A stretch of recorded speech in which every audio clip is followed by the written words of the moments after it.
Puji nama Tuhan, Shalom, Haleluya. Bapak Ibu Saudara yang kasih Tuhan Yesus Kristus, kembali lagi kita di Victorious Devotion hari ini.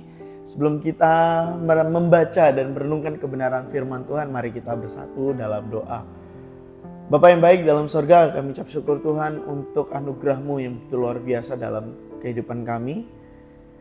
Kebaikan yang Engkau limpahkan kepada kami, memberikan kami harapan yang terus ada untuk kami nikmati.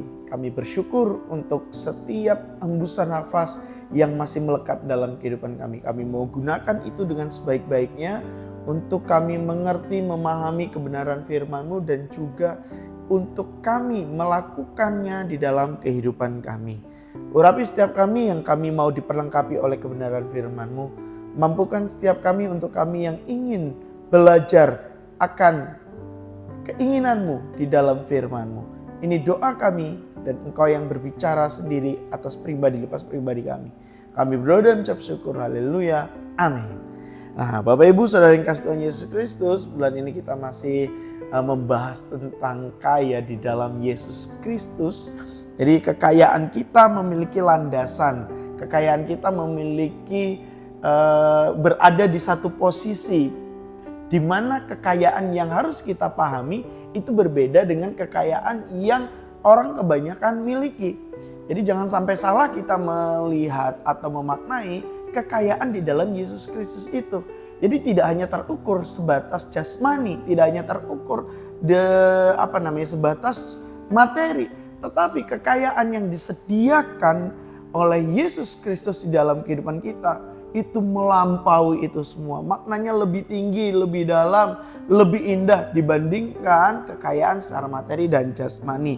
Nah, hari ini kita mau sama-sama membahas mengenai kaya dalam kebenaran. Mari kita baca di dalam 2 Korintus 5 ayat 21. Saya bacakan untuk kita semua. Begini bunyi firman Tuhan. Dia yang tidak mengenal dosa telah dibuatnya menjadi dosa karena kita, supaya dalam Dia kita dibenarkan oleh Allah. Nah, Bapak Ibu Saudara yang dikasih Tuhan Yesus Kristus, ini menjadi landasan untuk kita yakin bahwa kita adalah orang-orang yang kaya dalam kebenaran. Kebenaran yang kita miliki, yang adalah kekayaan itu, bukan berasal dari kita sendiri, tetapi ada sumbernya. Ada latar belakangnya sehingga kita berani mengatakan aku kaya dalam kebenaran. Apa landasan kita untuk kita berani mengatakan aku kaya dalam kebenaran? Ya ini dia.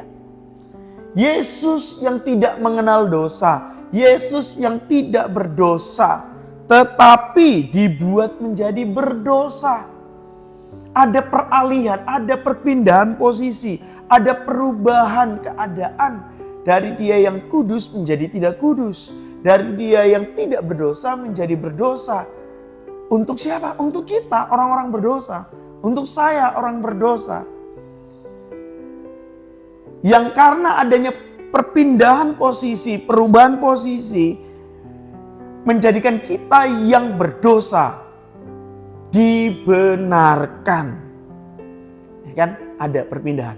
Jadi kalau kita melihat kalimatnya di sini, ada yang aktif, ada yang pasif. Jadi pada saat kita memahami bahwa kita adalah orang-orang yang dibenarkan oleh Tuhan melalui Yesus Kristus yang tidak berdosa dan menjadi dosa, bahkan mengenal dosa saja dia tidak. Di dalam diri Yesus itu no sinful nature, Bapak Ibu yang dikasih Tuhan Yesus Kristus. Tetapi memang ada human nature-nya, yes. Tetapi dia no sinful nature, tidak ada dosa asal dalam dirinya. Tidak ada natur dosa di dalam diri Yesus Kristus. Tetapi karena kita, ya, karena Efesus Suratman, karena sebut nama Bapak Ibu Saudara terkasih sendiri, Dia membenarkan kita. Nah, ini adalah sebuah landasan untuk kita memahami bahwa kita kaya dalam kebenaran. Kebenaran yang dimaksud, yang ditekankan oleh Rasul Paulus di dalam suratnya tersebut berbicara tentang apa? Tentang pentingnya karya keselamatan yang dilakukan oleh Yesus Kristus. Tanpa ada karya keselamatan, maka kita tidak akan tahu kebenaran itu seperti apa. Dan kalau kita membaca, kita buka di dalam Roma 3 ayat 22. Saya bacakan untuk kita semua. Yaitu kebenaran Allah karena iman dalam Yesus Kristus bagi semua orang yang percaya. Sebab tidak ada perbedaan. Nah, Bapak Ibu yang dikasih Tuhan Yesus Kristus, kita bisa tahu bahwa kebenaran Allah yang kita yakini, yang kita imani di dalam Yesus Kristus, itu mengubahkan kita sebagai orang-orang percaya yang dibenarkan. Oleh karena itu kebenaran kita bukan kebenaran tanpa dasar. Kebenaran kita bukan kebenaran yang subjektif. Kebenaran kita bukan kebenaran yang karena menurut saya benar, gitu bukan. Tetapi ada landasannya, landasan yang kokoh, yang tidak bisa diganggu gugat Bapak Ibu yang dikasih Tuhan Yesus Kristus. Yesus sudah mengambil posisi kita yang adalah orang berdosa. Dan posisi kita diubahkan oleh Yesus dari yang berdosa dibenarkan. Wah, konsekuensi dosa adalah maut. Konsekuensi dosa adalah kematian.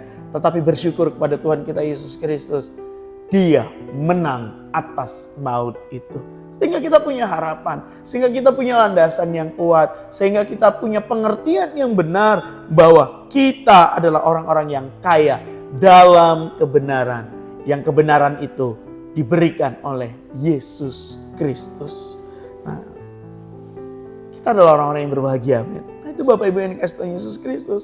Kebenaran bukan karena kebenaran kita sendiri. Kebenaran bukan karena kebenaran apa yang sudah kita lakukan. Bukan karena pengetahuan kita. Tapi kebenaran yang saya sedikit mau menggunakan bahasa keren. Kebenaran yang diimputasikan oleh Kristus untuk kita. Jadi kita menerima kebenaran melalui Yesus Kristus. Memperoleh status adalah orang-orang yang dibenarkan di hadapan Bapa. Nah, Bapak Ibu yang dikasih Tuhan Yesus Kristus, kita perlu mengingat bahwa kebenaran yang tertulis baik di dalam 2 Korintus dan di Roma itu tadi, itu bukan karena hasil usaha kita. Itu bukan hasil perbuatan kita sebagai manusia, tetapi itu karena anugerah. Kita adalah orang-orang yang kaya dalam kebenaran hanya karena anugerah Tuhan kita Yesus Kristus. Kebenaran yang disediakan tidak melihat siapa latar belakang kita, siapa status kita, apa masa lalu kita, bagaimana perbuatan kita di masa-masa yang lalu. Tidak, Bapak Ibu yang dikasih Tuhan Yesus Kristus. Tetapi ada iman kita kepada Yesus Kristus yang menjadi pintu masuk untuk apa? Untuk kita memperoleh kebenaran. Jadi kebenaran, kalau kita mau dibenarkan, ya mau tidak mau. Satu-satunya cuma satu jalannya, yaitu apa? Yesus Kristus. Saya suka ada sebuah pendapat yang mengatakan bahwa orang binasa itu bukan karena dia tidak percaya kepada Yesus Kristus loh.